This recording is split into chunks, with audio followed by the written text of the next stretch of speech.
Okay then guys, so we are back working on the cheap BMW E90 3 Series again today, and I keep saying cheap BMW E90 3 Series. It's not turning out to be a cheap one though, is it? But yeah, we've got another job to do today. We're going to be replacing both of the front control arms, or thrust arms, or whatever you want to call them. Essentially these things right here, and I have one for both sides of course. Whenever you are replacing suspension components, always replace them in pairs. Honestly, do not skimp out and just replace one side, because the other side will go bad shortly after. Now, in terms of which brand I've gone for Feby-Bilstein. They're obviously not OEM, but in my opinion they're pretty close to the OEM quality, and I've used them a few times and yeah, never had an issue. So yeah, it shouldn't be too big of a job, I hope, but I guess we'll just get outside and let's get cracking. Okay then, so as you can see, the car is up in the air. You can see the ramps are underneath, but the car is not on the ramps. It's just supported with the jack on the front subframe, and then axle stands on the jacking points. Now I will at the end lower it back down onto the ramp so we can do the final torquing of the bolts. But for now we need to remove the wheel so that we can access the bolts to remove the original control arms. Okay then, so as you can see, I have the wheel off. I'm just going to do one side at a time. The control arm that we are going to be replacing today is this one just here. If we try and give it a wobble, as you can see, there's quite a lot of movement in this bush here, so we're just going to be replacing the entire arm. Now I actually don't think this is the original from factory, because having a look in this ball joint here, this requires an Allen bit or an Allen key, and I believe from factory the Lemforder suspension arms require a Torx bit. So yeah, I think this arm has actually been replaced at some point in the past. We'll have to see if the other side is the same, but yeah, in our case I'm going to try and just remove the nut from the ball joint with an impact wrench. If that doesn't work, then what I'll do is install an Allen key in there, I think probably a 6mm, and then just remove the nut then with a wrench.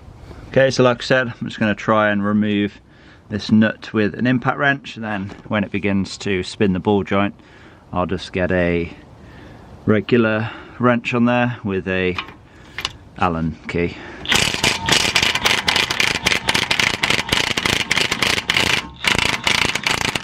And yeah, that is just spinning the ball joint, I think. I don't know, I could be wrong. No, it's definitely looser.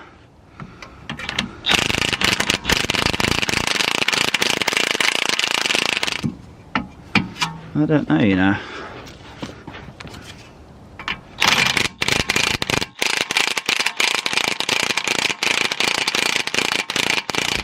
Yeah, it's definitely coming out. It is spinning the ball joint slightly, but it is also moving the nut off as well.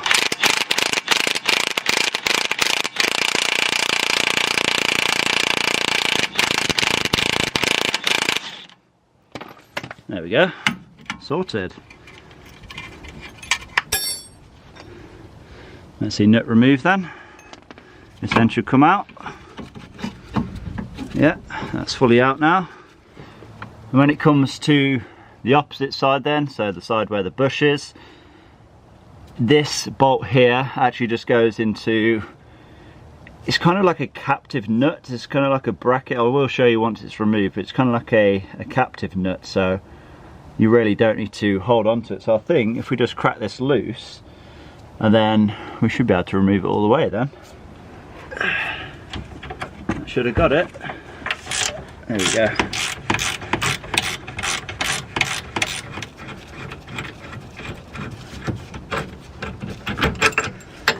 There we go, that's the bolt removed then. And this should pull down like so. We should be able to remove it fully now. Yeah. There is the control arm removed then. Okay then, so with the control arm fully removed from the car, let's compare it to our new one. Obviously exactly the same size, exactly the same design. But one thing I've noticed, I did try to give this a bit of a wiggle, the original. As you can see, there's quite a lot of play in that, isn't there? And the new one, well, I can't get that to move, so yeah, it definitely has just worn out. I guess the rubber just breaks down over time. But the ball joint end, yeah, I mean there's a bit of movement in it, but that's pretty normal. The new one is always going to be stiff until it gets some movement in it, but yeah, no splits or anything. But yeah, you can see this is definitely not an original part, but you know, for this reason alone it needs replacing. Oh, and this is that captive nut that I was talking about. Basically just clips onto the control arm. As you can see, the nut itself can't move, so all you've got to do is tighten the bolt into the thread on the nut. But we have all new hardware for each control arm anyway. Okay, so I have went ahead and installed the new captive nut. As you can see, it just clips on like so. It can only go in one way. There is small tabs on the inside of the nut. It will just sort of snap into place once you have it in the correct position. But with that installed, let's get the new control arm installed. So I think it's going to be easier to install the ball joint end first, and hopefully we can just slide it up into position then.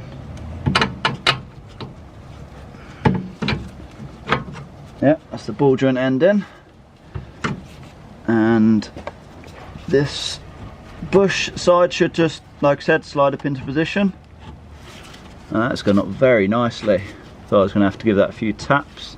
I'm just going to line up the hole, and we'll get our new bolt. Slide it through. Has that gone straight through already? Yeah, it has. That's already gone into the nut. That was easy. I'll just, while we're here, install the new nut onto the ball joint.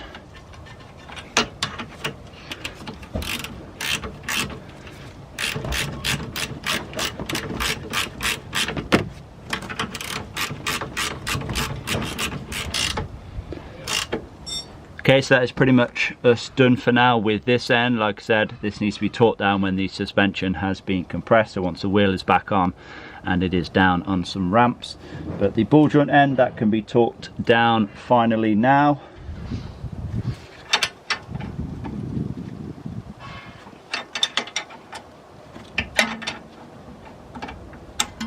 So then, this nut right here, ISTA suggests that it needs to be torqued down to 175 Newton meters. Yes, that seems absolutely crazy, 175 Newton meters. I mean, this thread here is M14, so it is quite a big nut, of course. But I am just going to torque it down to 140 Newton meters first, just to kind of get a feel for it. And of course, the whole suspension strut is just going to try and rotate, but only so far, of course.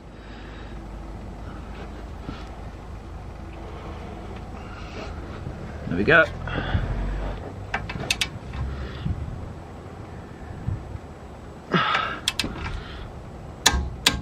Okay, that's 140 Newton meters.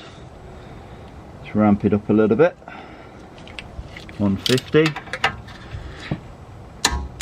Okay, not much more, is it really?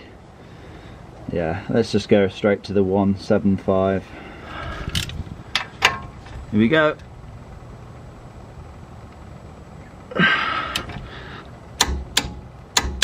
Jesus, that's tight. I do suppose it's not something you want coming undone though. Saying that, there is a nylon locking nut on there, so it's not going to come undone anyway, but that's that fully torqued down to spec now.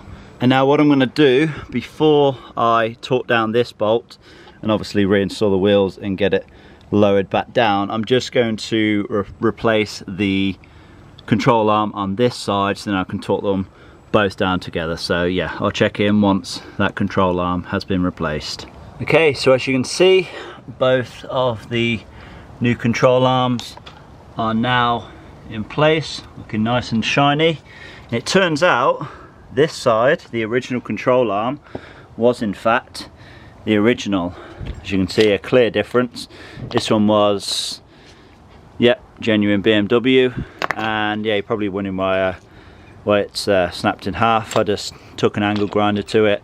I think someone might have tried to come in here before because the end was very, very rounded, so I managed to get it right to the end. Then I just cut the nut and it came straight off then.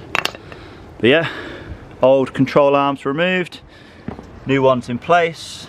Now let's get the wheels back on and get the car down on some ramps so we can do the final torquing sequence. As you can see, the car is now down onto the ramp, so it's time to torque down those bolts.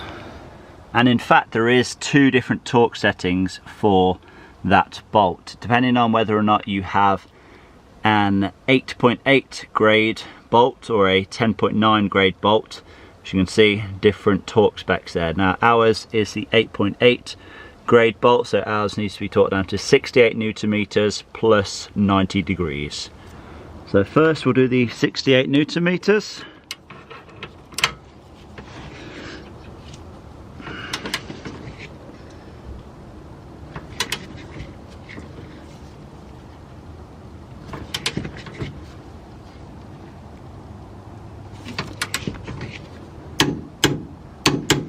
There we are.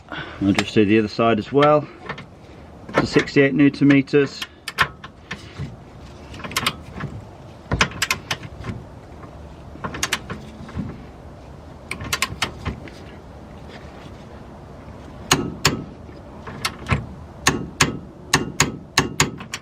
Yep, perfect. Now if we do the additional 90 degrees,